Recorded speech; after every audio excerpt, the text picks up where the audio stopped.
वयाच्या 7व्याच वर्षी त्यांच्या आई वडिलांचं निधन झालं आणि घराची सर्व जबाबदारी त्यांच्या अंगावर पडली.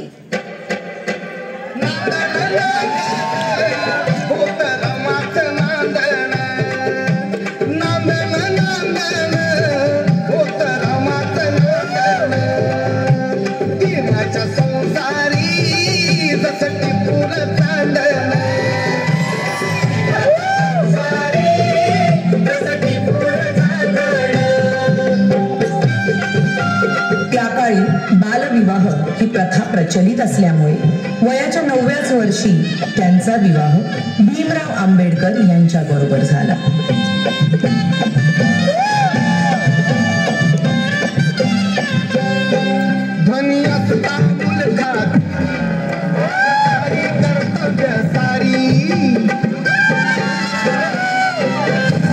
अगं, हे काय केलंस?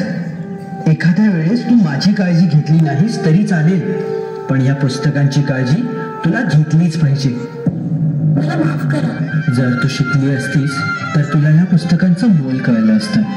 आणि त्यानंतर बाबासाहेब आंबेडकरांच्या सांगण्यावरून रमाबाईंनी शिक्षण घेण्यास सुरुवात केली.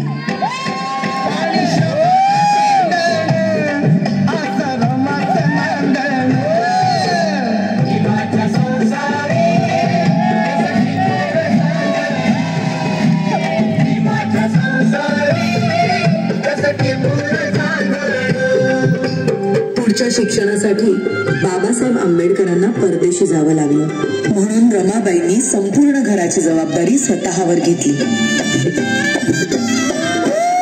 नव्हती गाडी भीतीच लागली, परिचित माहेर गावी,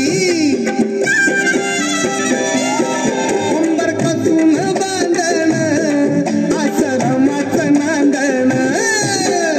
बॅरिस्टरची बायको शेण गोळा करते म्हणून लोक नावं ठेवतील या भीतीने रमाबाई रात्रीच्या काळोखात गौऱ्या थापायच्या आणि पहाट व्हायच्या आधी घरी निघून जायच्या.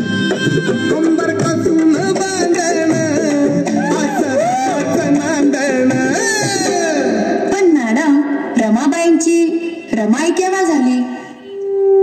रमाबाईंच्या 5 मुलांपैकी 4 मुलांचा मृत्यू त्यांनी खूप जवळून पाहिला होता. त्यानंतर लहान मुलांना उपाशी पोटी बघणं त्यांना कधीच सहन झालं नाही. अशाच एका वेळी भुकेल्या मुलांची दशा पाहुनी बांगड्या सोन्याच्या रमाईने दिल्या काढून आणि त्या दिवसानंतर सगळी मुलं रमाबाईंना रमाई बोलू लागली.